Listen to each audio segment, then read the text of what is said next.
I was watching Teen Wolf in 2011. I'll tell you what got me into acting. Yes. What actually got me to really bite the bullet and just do it and stand up to my parents and say, fuck it, I'm not waiting any longer.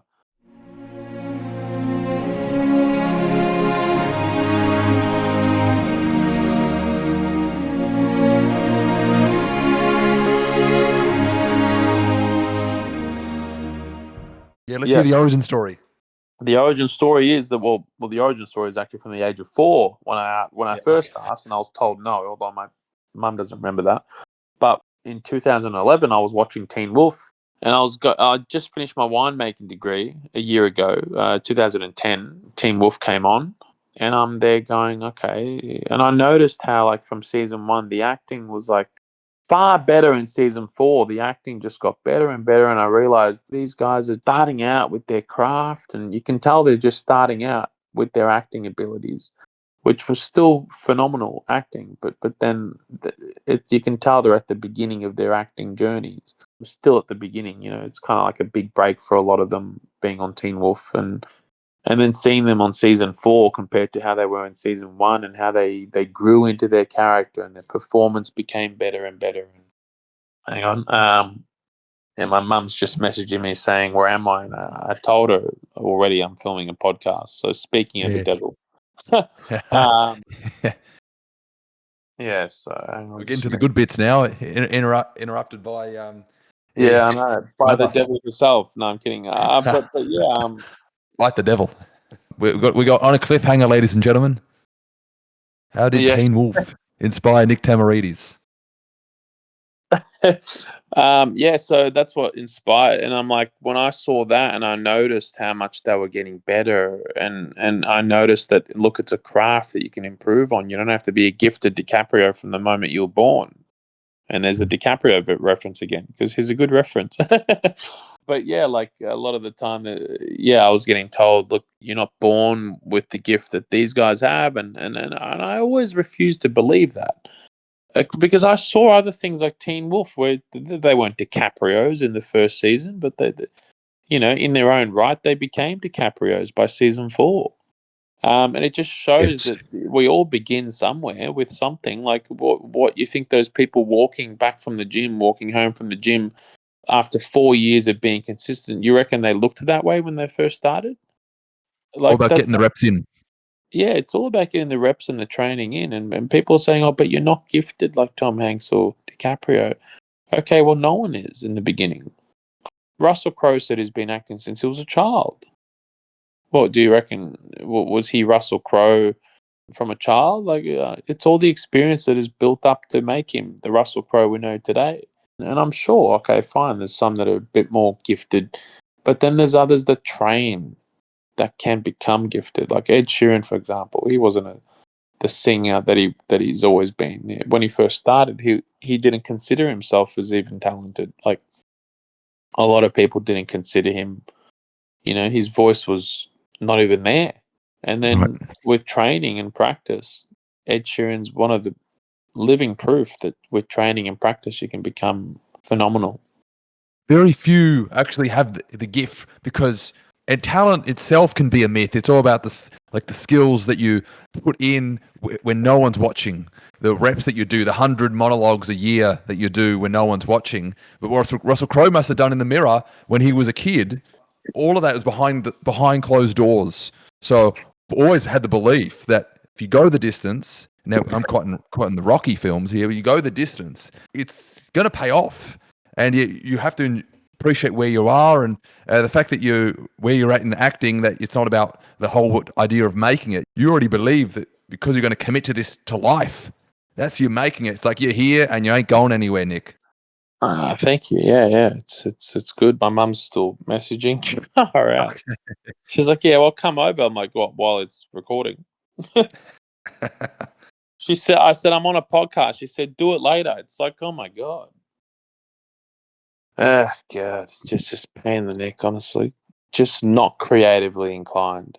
My mum, she's been a fantastic influence in a lot of ways, but just not at all creatively inclined. Yeah, Maybe she can listen to this podcast once it's all said and done. We can send her the link on Oh no, YouTube and she you know, mum Mum said she's one of those. It's like unless you win an Oscar, I'm not going to watch anything, or unless like you become like a famous podcast, I'm not going to listen to the podcast. Like I already filmed the podcast 7 years ago. She never listened to it, oh right. But I've had heaps of people that are like, "Oh my god, it makes me laugh every day, makes me smile every day," because it was more like that other podcast was like a booze themed podcast where we talk about a mixture of the wine, we drink like this whiskey that I brought over, and we'd be drinking it during the podcast, and then talking about love and poetry and everything mixed into it. But Yes. this one's got its own uniqueness, and I'm really loving this one as well. And I love how like a podcast can be different from another one, and this one's made me touch on things more recently, whereas that was filmed a long time ago. So I was literally just starting out in all those things, and I feel like now I've got a lot more depth and more value to sort of give, and that's why I'm really loving this one so much. So thanks again, Luke, for having me, and I look forward to answering some more questions.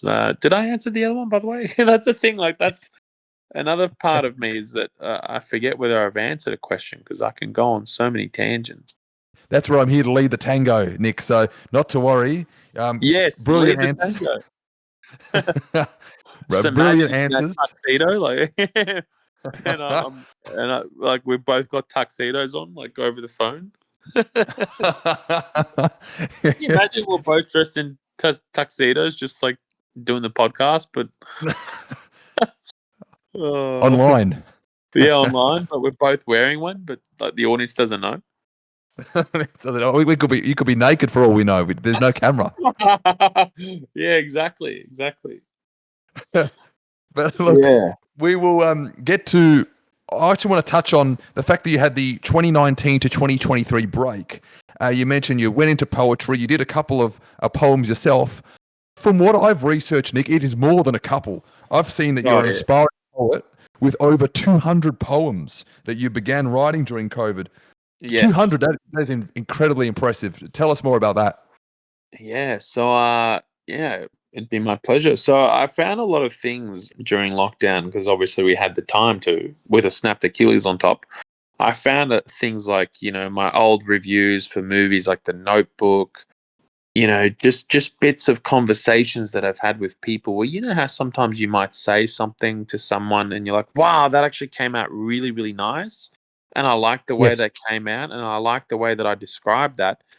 What I did the whole time through COVID, because I was like healing people a lot. People came to me as their beacon a lot during that All right. time, and they've always been like that. And I guess I've always written notes of what I've said to people, and so I would email those notes to myself of how Amazing. I said things, and then what I would do is that's how a poem would begin. It would begin with either a review, because I was reviewing a lot of movies, and I didn't know what to do with all those reviews and all these little snippets of conversations I've had with people. And I'd go to my email and find them all. And they were just these things, or even in my notes on my phone, I'd have all these things that I've said to people that are either philosophical or a nice observance of something that I've observed, that I've written down. And then what I'd do is I'd look up on YouTube TEDx talks about like what poetry is and what makes a poet, and they actually go into quite a lot of detail on what a poem is and how you need like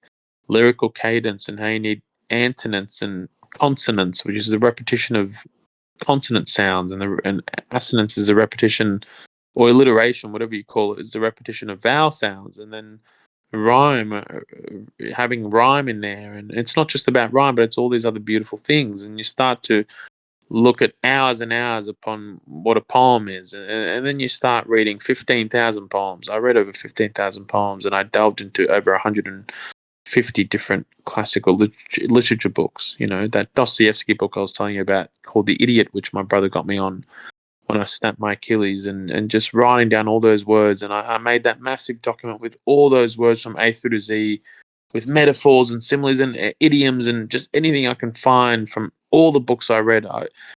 And then what I'd do is I'd use all these things to make all those little snippets of conversations that I wrote down, or reviews of movies like The Notebook that I wrote down, and I'd add these little things into them, like a nice flower, for example, the pink azalea. I might want to put that in a certain poem. So I would find a way to talk about a pink azalea and match that with what I said in this conversation years ago, or weeks ago, or days ago. And then I'd match that also with maybe a part of a review that I did for The Notebook. And then I'd sort of combine different bits together that I felt fitted in the message I was trying to say, and I'd make a poem out of it. And it wouldn't just be a refined rant, it would be made into a poem because of all these elements. And then I'd give myself a task to write 23 poems in one day, in one sitting, in 10 hours at a cafe. I just give myself a random task and just write 23 poems. And then I did. I was at a cafe for 10 Incredible. hours, or I was sitting under a tree. And then I started realizing, oh wow, there's inspiration, there's venues you can go to, there's locations you can go to, there's botanical gardens in South Yarra you can go to, there's experiences you can have. You can travel the world, which I did. I traveled for 3 months. There's books you can read. There's more you can learn. There's more words you can learn. So I wrote down more words. I wrote down 45 minutes worth of words. If you were to read them out with their meanings, it took me 45 minutes. I uploaded it to YouTube, my voice Oh, reading out yes. those words and their meanings. I listened to it every night before bed for a year. And Wow. all those words I ever looked up are now in my head. When I write, it's like I'm this totally different person. And you read a poem and you wouldn't think, a lot of Insta poetry or Instagram poetry is just like, in a nutshell, it's like, oh, wake up and have your daily coffee and enjoy the simple things. And it'd be something so simple like that. And that's in a way disrespecting the craft of poetry. There's no lyrical cadence there. There's not even a snippet of rhyme or any of these ingredients that make a poem. Imagery, metaphors, similes, idioms. There's no storytelling really. You're just saying Mm. something that's a positive affirmation, and you're calling that a poem, and then you're putting it on a page that's a supposedly poetry page. And okay, fine, that's popular. That's what makes you famous these days. People like a quick fix. People like to read things that are positive. That's cool. But I'm the opposite. Like I've got Oxford referencing in my poetry, because a lot of the poetry that I've written needs Oxford referencing to describe to people what things mean. A lot of Mm. There's a lot of references and symbolic metaphors in there that people may not understand at first go. Like you need to like and a poem, in my opinion, should be read 10 times before you can fully understand it. Wow. Um, Okay. like all the poems I read by Wordsworth and Shakespeare and Edgar Allan Poe, like, and many others, Jane Austen, Emily Bronte, they wrote poetry as well, and so many. Emily Dickinson, you'd be looking up words all the friggin' time. You'd be reading them over and over again, and before you could understand it. But these days, the standard of poetry is so different. It's just this quick fix thing, and it's like, but that's not what a poem is.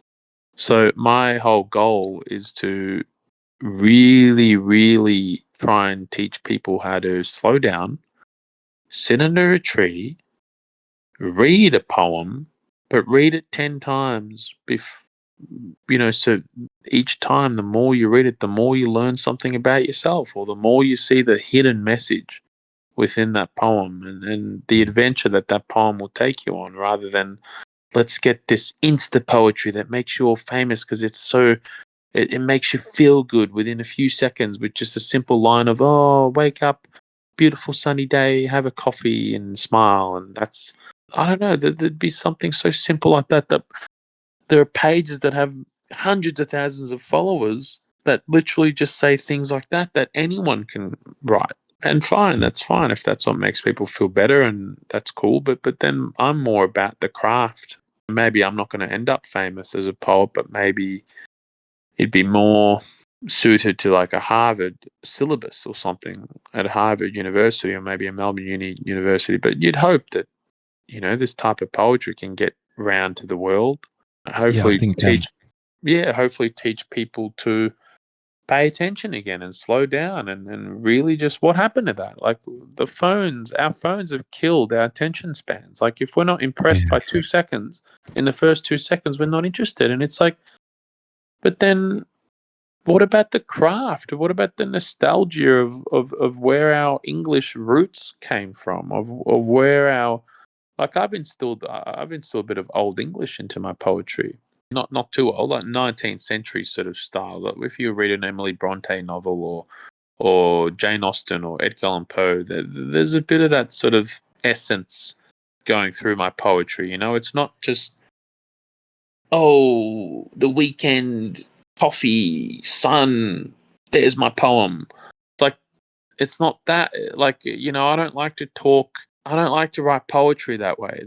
You know what I mean? But that's what's unfortunately famous and popular in this world, and that's what's making these poets a lot of money as well. I'm really trying to bring the essence and the appreciation of the actual craft, bridge that sort of, keep that old English, keep that, I guess, 19th century style of communication alive in our language today, because it's kind of gone downward from there.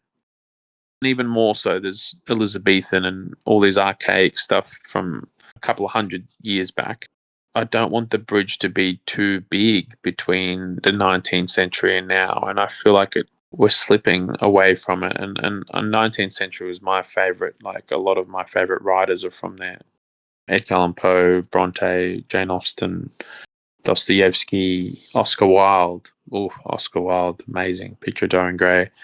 Like just the way they can just poetically, like they can write with no plot. Like a lot of the time, I don't look for plot because of these guys. I don't really look for plot in a book. I look for poetic, atmosphere, descriptive. Like there's a book by a current author called entails, who I said I was in communication with, and called Gentleman in Moscow. For the first 130 pages, there's really not much plot going on. And a lot of people got put off that book because I recommended it to a lot of people. But what I loved really? about it was, yeah, it's one of my favorite books by a modern author, because the first 130 pages, yeah, fine, there wasn't any plot. But if you're patient enough, this is what I mean about understanding and appreciating true craft of poetry. His first 130 pages is basically poetry. He's describing the atmosphere, and you feel like you're there in the Metropole Hotel in Moscow. Like you can It's good breathe the visual. air, you can smell the air, you can smell the perfume of the woman that he's in love, that he fancies. You can smell and taste the wine, the Chateau Margaux, which he's drinking. Chateau Margaux is a premier cru of Bordeaux. Meaning it's one of the top French wines, which in turn is one of the best wines in the world. And he's describing the taste and the flavor of it. And people are saying, "Oh my God, there's not much plot. There's not much plot. I'm so bored." But it's poetic. It's telling you about Chateau Margaux. It's telling you about Mozart that's playing in the cobbled streets of Florence. It's telling you about all these other things, poetically descriptive of the atmosphere of where the book is set. How can you say you're bored? The phones have destroyed people. Phones have made people lose the patience. They want action, action, action, action, pop, pop, pop. Fine. If that's what you want, that's cool. But how about appreciating poetry, which a lot of people don't? And that's what's scary. It scares me a little bit releasing my poetry, because it's like, are people going to sit there and read it 10 times? I need them to. Yes. Like, I It's real need them. poetry. It's Real real poetry that poetry. Like, yeah, that's do the they want to essence. know what real poetry is anymore? Or have they given up? And I'm trying to hopefully reinstill that patience and re-lengthen people's attention spans, Yeah. because I'm sure deep within the core of their own self, they're not really proud of their 2-second attention spans. Like, fine, No. fine. It teaches us to be more creative and capture the attention of these people, which is great. Like, say, with your podcast, You want to be able to capture them, which your introduction should have done, because your introduction was perfect. And I'm Thank you. sure people that really, while they're driving in the car, I'm sure they can listen to it, or while they're at the gym, and it'll get them through the workout, or get them through that long drive to the wineries if they're going for a winery visit, or if they're going camping. Like, hopefully, the things like podcasts are great for that. I'm really hoping my poetry can achieve the same outcome, and that's what I'm afraid of. There are things that we're afraid of, but that's what comes with it. It's what comes with the experience and the learning, and just realizing that what you want to put out there, the right people will gravitate towards it. Like your podcast, the right people will gravitate towards it. My poetry book, the right people will gravitate towards it. But more importantly, you just stay focused doing what you were put on this earth to do. Yes. Be part of the change that you want to see. Unfortunate to hear that the standards have dropped in a field such as beautiful as poetry. But I have faith. Look, I have faith that you'll be part of that change, because there are people out there that do want to appreciate poetry, especially some of the old timers that would also feel that's going down, much like attention spans that you touched on. So I'm here to say I'll definitely buy a copy when you want to release your poet book. Thank you, Luke. Well, I was actually going to give you one for free. Oh. I mean, I always have to do something in exchange, for being invited on the podcast and being given a chance to put a voice out there, even if it reaches, 2 or 3 people, this specific podcast episode, I'd be happy to, because then that 2 or 3 people can turn into 100 through word of mouth. So like, you may not see many views on YouTube. Let's just say, hypothetically, you don't see many views after a few months, but then whatever views are there, you don't know how many people they've told about it. Manifestations, the way they happen is when you detach from the outcome. Neville Goddard said that.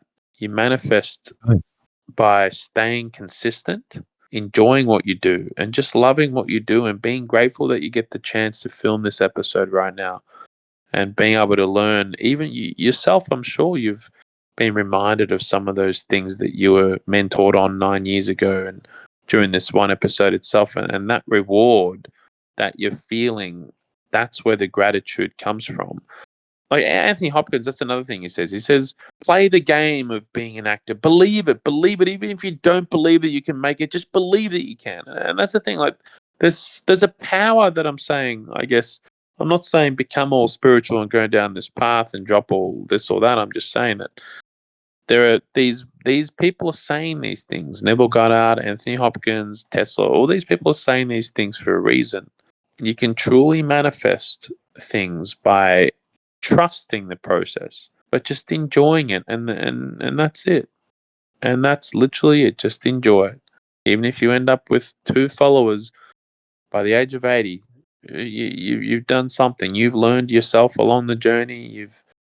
And you've done something where you've been able to express yourself creatively. And they say when you really do detach from the outcome by trusting the process and enjoying it and being grateful during the journey, that's where magnificent things can happen beyond what you could even fathom or expect.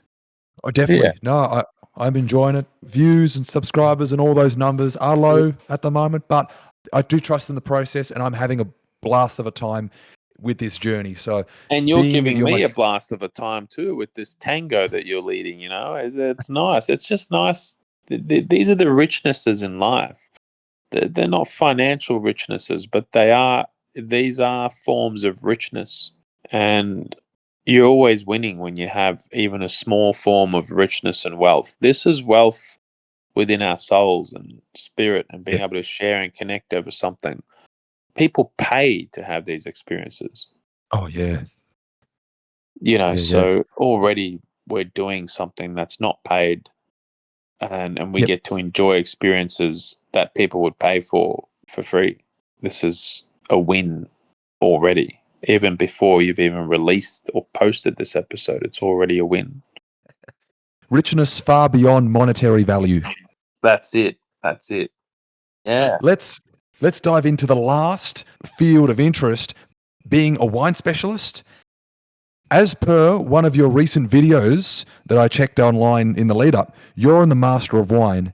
And if you complete it, you'll be in the top 300 wine specialists in the world. I mean, that Yes. sounds really exciting. How does that all come about? Yeah, so the Institute of Masters of Wine is an institute in London, which has a base also in Adelaide and I think North America, and has possibly made a few bases since I last studied it. So the Masters of Wine, what it does is there's a theory component and a tasting component. You basically taste wines blindfolded, basically, and you describe with the knowledge of your theory that you know where that wine's from, what it is, what alcohol level it is, what variety it is, without even seeing the bottle. But you back it up with theory. So even if you were to get it wrong, if your theory is correct as to why you think that wine is from a specific region anywhere in the world, and you're backing your reasons up, you pass the tasting component. Then there's the theory component. You basically have to know what is up to date with a lot of things that are happening in the world with wine, and you have to be good at writing essays. Now, I'm good at writing poetry, but I'm not good at writing essays with a time limit. Yeah, Um, it's tricky. so the theory part of it for me is difficult.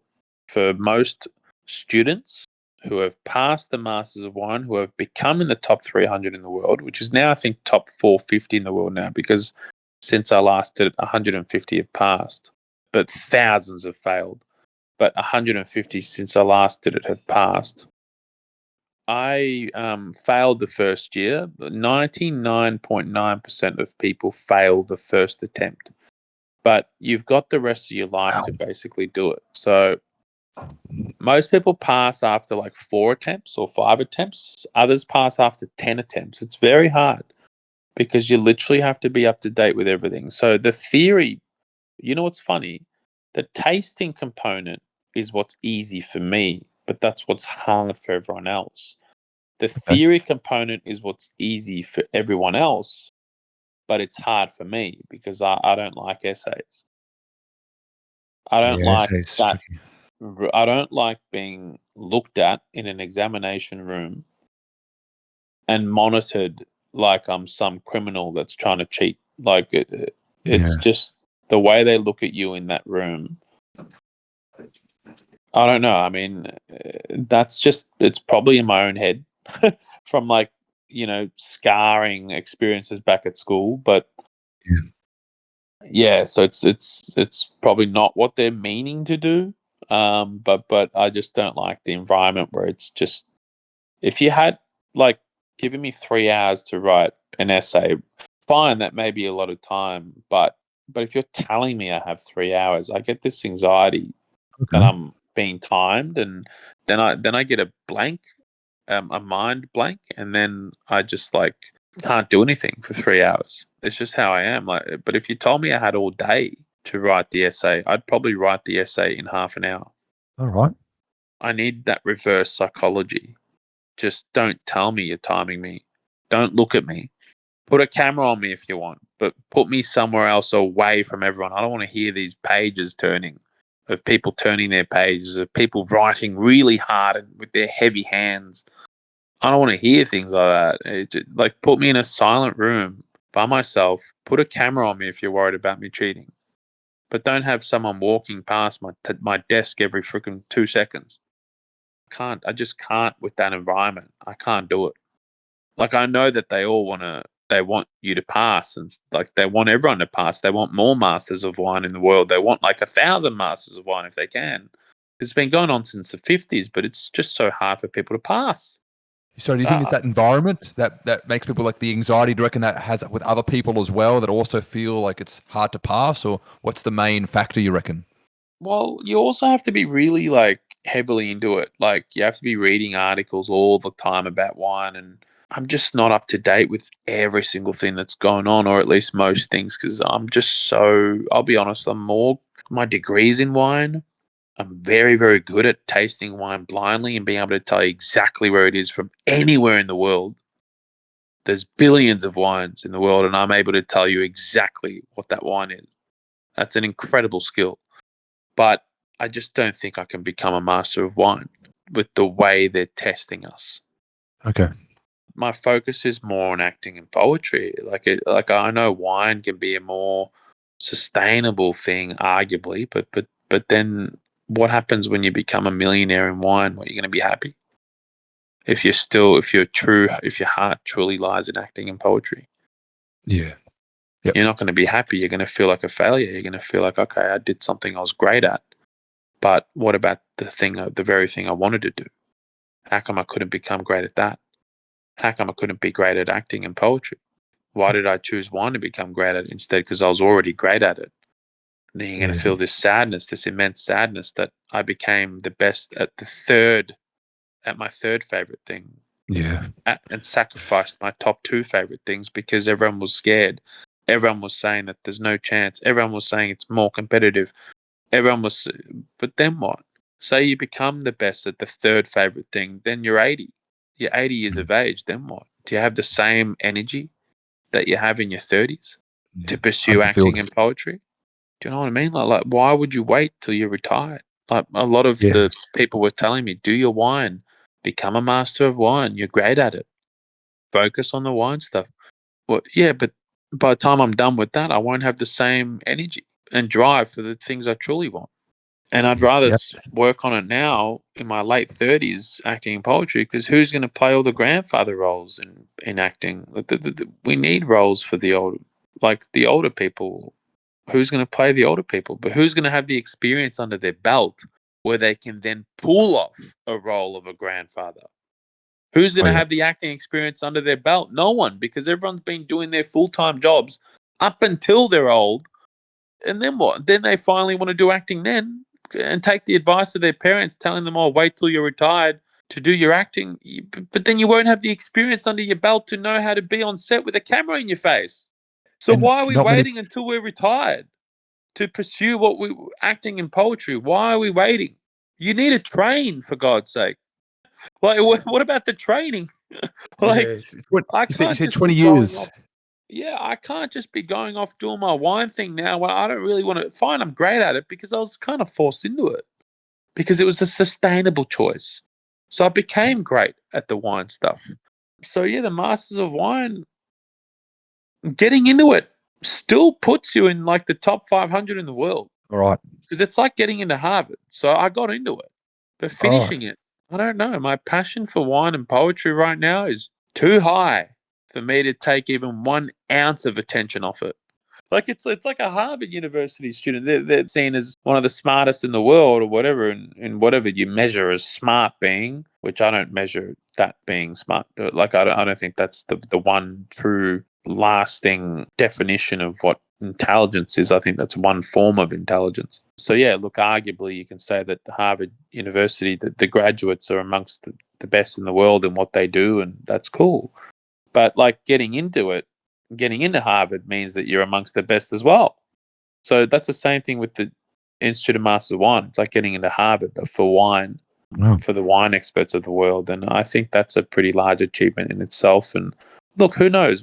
Let's just say after a big break and after the debut poetry collection's published, who knows? I may go back into it and maybe take that time. But again, in acting, it's frowned upon to take time off. They won't cast you unless you're A-list actor or B-list actor and then go off and do the Masters of Wine. That could be a plan. Like Sam Neill opened up a winery.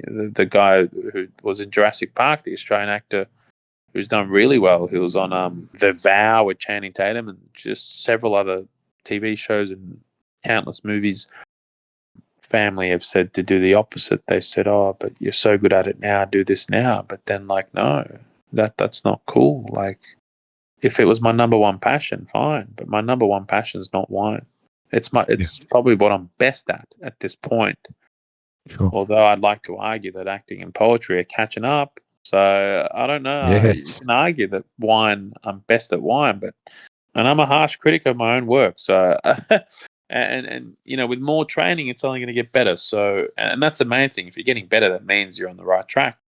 And acting is one of the biggest, strongest tests of your capabilities creatively, in my opinion. Amazing. And I think Yes. everyone should do an acting class at one point or another. And if it scares them, that's the reason why they should do it. Being out of the comfort zone is where you meet the right girls, where you meet the right friends, where you have the right job opportunity, because you're out of your comfort zone.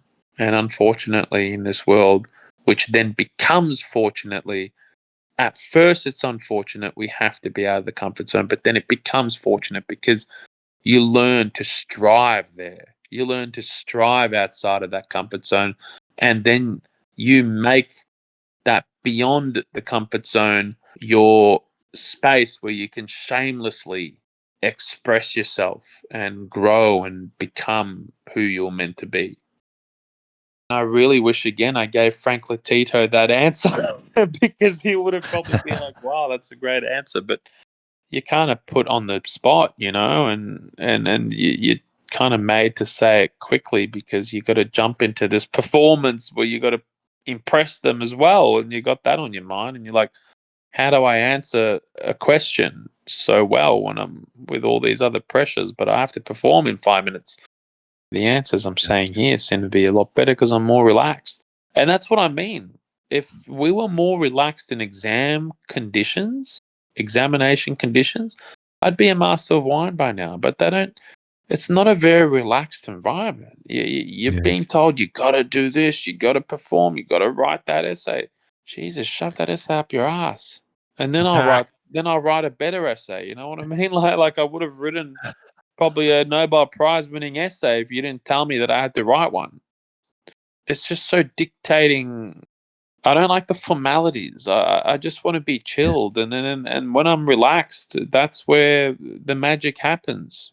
You get nerves that get in your way, the nervousness of all these strict conditions, and how the hell are you supposed to perform in those conditions? How the hell are you It's way too supposed to give the tense. yeah? How the hell are you supposed to give the perfect answer, or your best answer, or the answer you most feel expresses how you feel about the question when there's all these nerves behind there? And that's why I'm grateful for this podcast. Like, I'm grateful for this opportunity because, like, and I'm going to go over it. There are some things I said which might be how I told you how I make poetry and how poems come about. They come about Yes. from a refined rant, which might come about from a small idea from something I've said or something I've told someone, which I've then emailed myself and then revisited a few months later and turned it into a poem. And I might listen to this podcast. To be honest, I probably will listen to it Yeah. again in its entirety when I'm doing my drives to and fro, and write some of the things down and make poems out of it. Like a lot of what we've said could definitely be created into poems. And when Right. you think outside of the box like that, you're like, oh wow, I can write a poem from what we've just said. Like, what more can I do with this podcast? When you think of that in your mind, what more can I do? What more can I do? Before you know it, you can become someone that's a podcaster turned into a poet and have both. It's amazing how, when you've got that open mind, what else you can do and achieve and discover within yourself. Hmm. Yes, definitely all about the open mindedness. And just to give some proof in the pudding, the last times we properly caught up a few years ago, there is evidence of your wine expertise. That we went to a restaurant near the Trivoli cinemas, and as we were waiting for the food to come out, there were a number of wine bottles hanging in the distance, and you were easily able to point out to each wine, identify them without even being that close to the label or anything such as that. So Yeah. I have belief that you are definitely the wine expert in my life. No, thank you, Luke. Well, yeah, there's a few others like you around, which is nice, and I'm grateful for you guys. I'm always happy to be that wine guy, and yeah, you're right. I can literally tell you the wine because I've tried probably over 30,000 or more wines, and I've got this visual ability to remember labels and be able to remember the tasting note for that label, even if it's been tens of thousands of wines. Like, you give me the label, I'll tell you the tasting note. Wow. Yeah. It's a very good Um, niche. yeah, so it's so you see that there's this, like, you can't blame my parents and whoever else that have tried to push me more towards that path, but No. but when you're an actor and a poet and you've got an agent that's telling you to remain consistent every year and try and do 3 to 4 projects a year, how on earth are you supposed to become a top wine expert in the world and get better at that exam paper? It's like you kind of want to do one thing at a time. And yeah, acting takes a while, but at the end of the day, it's my number one passion along with poetry. And then second to that is wine. I'd rather come back to it once I'm done with my priorities. Yeah, definitely. And people just live in fear. And, they have this fear that it's like, oh, but then what if you don't make it in acting poetry? But if you're going to run your belief system with fear rather than faith, then it'll never work. So you see, they're acknowledging that for them, your dreams won't work. And they're projecting that onto you, thinking that your dreams won't work, because for them, if they were doing the same thing, they know it won't work because it's just not who they are. And they think, oh yeah, he has to do what I want him to do. But no, you have to do what you're wanting to do. You don't listen to this bullcrap fears that everyone else is experiencing on your behalf, which they shouldn't be. and you just have that faith, because faith and gratitude, you'll be amazed what universal, again, I won't go too far into like a spiritual sort of thing, but you'll be amazed what powers they have. And Neville Goddard and these people, they talk about these things. They're actually literal things like faith, gratitude, authenticity. They're literally powerful ingredients. They're literally powerful more than you've been taught in this society. They're not going to teach you how powerful those things are, but they're incredibly powerful. It's time to remove the fear Yes. and shamelessly embrace faith. Yes. The time is And now. yeah, and trust. And yeah, fine, it looks pretty on paper that this wine guy is just amazing at what he does and he should just pursue that instead of everything. Okay, fine. That may be logically what I should do, right? But my heart says otherwise.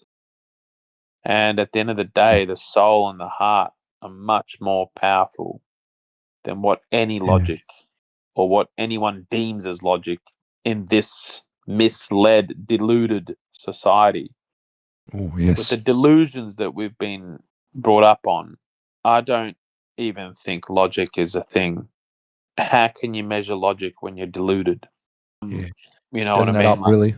It doesn't add up. I think just follow your heart, and that's where logic should come from, a place of what's in your heart, not from the delusions and beliefs that you've been brainwashed to believe. Is the safest options always best? No, it's not. Because then you're acting from a place of fear. How is Yeah. fear going to help you achieve things? Faith is the way to go. Yeah, that'll be one of the titles that we have for the podcast. Faith is the way to go. I love it. Yeah, that's Um, it. That's it. Last couple of questions before we wrap up this brilliant episode that we've had together. Nice and succinct, at least, and still give you value, but in a more succinct, concise way rather than blabbering on and like as I always do. I have to remind myself at times, be a bit more succinct, but give the same value. Definitely. I'm interested, Nick. What's the best advice a mentor ever gave you in the industries of wine and acting? So in acting, I've had a lot of people tell me to give up. I had this person worth a, almost a billionaire. He's worth like $800 million. He was the family friend who died of cancer recently, but just before he died, he said to me to give up on acting. Really? Yeah, he said, "Don't worry about acting." And look, I can see there's obviously parts of the industry that are not desirable, unfortunately. It's not all rainbows and roses, or whatever the saying is, flowers and rainbows. Or whatever. Sunshine and um, rainbows, yeah. yeah, sunshine and rain. Like there's evil parts to everything. like you know, Yeah. I think there's greater good out there that will overpower the bad. in terms of mentorship, haven't really received much really. I've just had a lot of encouragement, like don't give up, like, and it's nice. It's nice to have that when you see like Stephen Costin, who was my voice coach. He took under his wing a lot of great actors, Australian actors, taught them voice and stuff, and he taught me a bit of voice training and breathing and all that stuff. He said, "I'm happy to take you under my wing," and people that are just, I guess, not anything that stood out, but it was just like because that was just part of being the class. It was just the encouraging nature of just going to these classes that is better than anything a mentor can give me. Just the nature and just finding your tribe and finding like-minded people and working with them on short films or TV series or whatever it is. That's they've collectively been my mentor Oh, amazing. without even being my direct mentor. But they've collectively been better than any mentor I could ever ask for because there's just such a encouraging environment where they all believe in you and they're all willing to tell you that you need to improve in certain areas. So they're honest as well with constructive feedback, but it's a safe space to do it. It's like a safe space for misfits. I love that. Yeah, like Yeah, I'm it's going great. to Pancake Parlor after this because I know they're open 24/7 and I'm probably going to work there till about 4 a.m. reading books, writing books, whatever, because I know it's a safe place for the misfits. It's open 24/7. There's other people Yeah. awake there till 2 or 3 a.m. Believe it or not, there's a lot of night owls that go there and they All just right. go there to hang out. And they're all like 18, 19, 20 and they're just hanging out. Whereas me, I go there because I'm actually working and focusing, but these people are just hanging out. So I love those people because they make me feel comfortable that I don't have to go to bed at a certain time because I don't have that life where you got to wake up the next day or whatever. Like, I mean, I've sort of got rid of that life for me, so I can pursue my creative stuff more. I'm sort of up all hours of the night. Sometimes I'll go to bed at 10 a.m. Believe it or not. Oh, wow. That's a full Yeah. night working away. Great Yeah, stuff. I just sometimes I just don't want to go to bed. I want to maybe pop a nice film on that got a 97% by Rotten Tomatoes, and I'll just watch that. Anything that is related to my craft. If I don't want to sleep, if I don't have work the next day, that's what I'll do. But then the problem is you'll wake up with all these missed calls, because everyone else lives that life where they wake up early the next day, and then you have all these missed calls, and some of them are from family, and then you realize you're just trying to catch up because and that's one of the challenges of being a creative. Sometimes as a creative, you want to write poetry at Pancake Parlor. You want to write poetry when you know the town's asleep and there's no screaming children on the footpath next to your apartment, walking past your apartment, screaming kids or cars, driving, and you just want to know that everyone's asleep and sometimes you just want to work at the hours of 3 a.m. The peace comes, a light bulb moment comes, and you might just write it before you know it. It's 10 a.m. and you haven't slept yet, and the sun's come out 5 hours ago, and everyone's all active again, and you have to try and sleep in the noise. So Oh, that's there's brilliant. ups and downs to being a creative, but that's what makes the process beautiful. But then you start to realize how controlled society really is when you wake up and you're having all these calls from everyone that just follows that same system and fine, it suits them and that's their passion. That's cool. This is why I call the people of Pancake Parlor the misfits, and why I call actors the misfits and creatives all the misfits in the positive sense of the word. We're Yeah. misfits because we're not controlled by. Well, we try not to be controlled by too much of society's conformingness. I guess we try not to be controlled by that. And I mean controlled to the like I felt horrible when I cut down on my work, going to 2 days a week. I felt horrible, and that just shows how controlled I was previously. You would feel the sense of freedom now, and I yearn to have my own hours to work on. And what I'm doing is to work to get to that point where you've gotten to now, Nick, to cut down your hours to have that creative freedom. And I've got plenty of other plans going on in the background as well with my own books that I'm writing. And I'm keen to do all of that and work my own hours because that's truly, in my mind, living the dream. Oh, well, Independence. man, I can feel it in your voice. I really can. Like, if you listen back to this podcast episode and you compare yourself 9 years ago to the way you're holding yourself and carrying yourself and expressing yourself and your articulation now with your words and your passion in your voice, and your focus on what we're saying, and your presentness and your embracing of the moment, you realize all these things that you're doing now and all the things that are really having a profound effect on you with some of the things we're saying and you're responding to.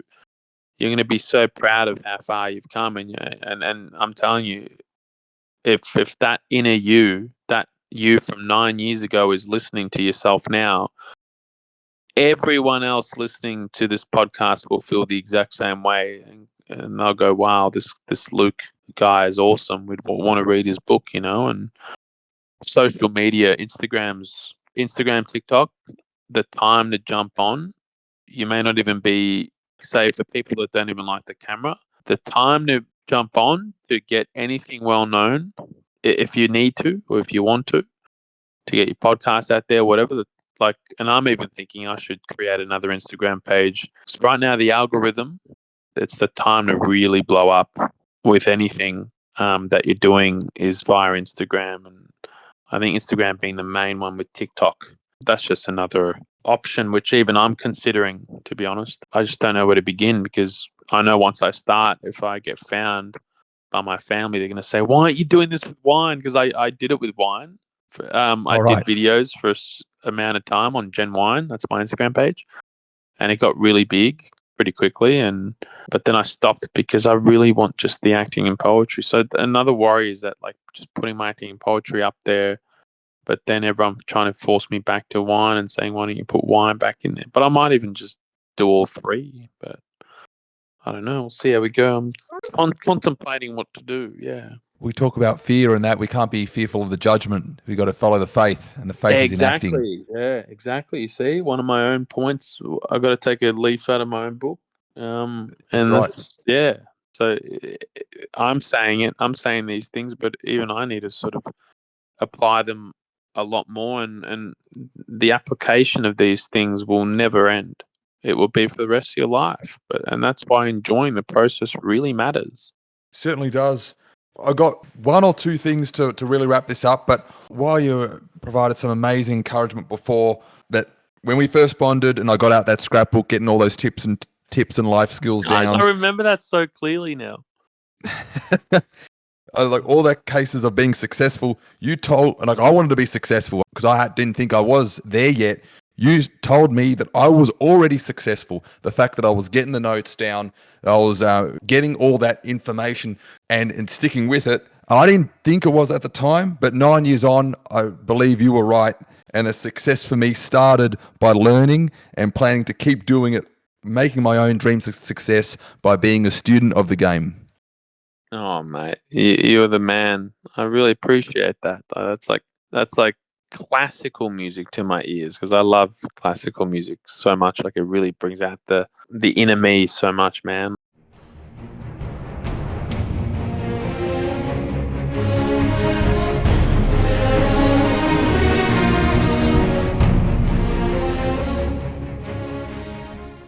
And that's like classical music to my ears right now, and I love that. Right. So Happy to hear some classics right there. yeah, and I really appreciate it. And it makes me so happy, man. Like, and I can definitely see with the way you're communicating, and the things you're really telling me that you're gaining from this, and the points that you're saying and noticing and connecting with. It's like, now I'm going to go over this podcast and know exactly what points I can turn into a poem, because of Beautiful. seeing the way that you naturally were drawn to it.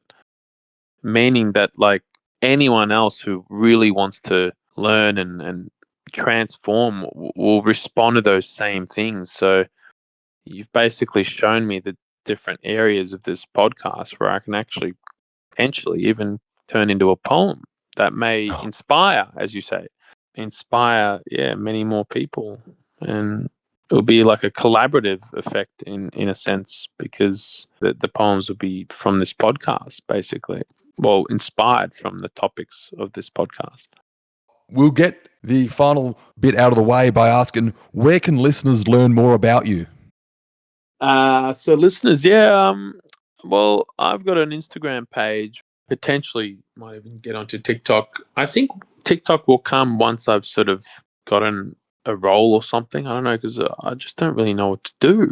It's not that I have a fear; it's more that I just don't know what to do right now. But yeah, I guess the best place to find me at the moment would be Instagram, which is Nicholas Tamouridis. So they'll get the spelling from.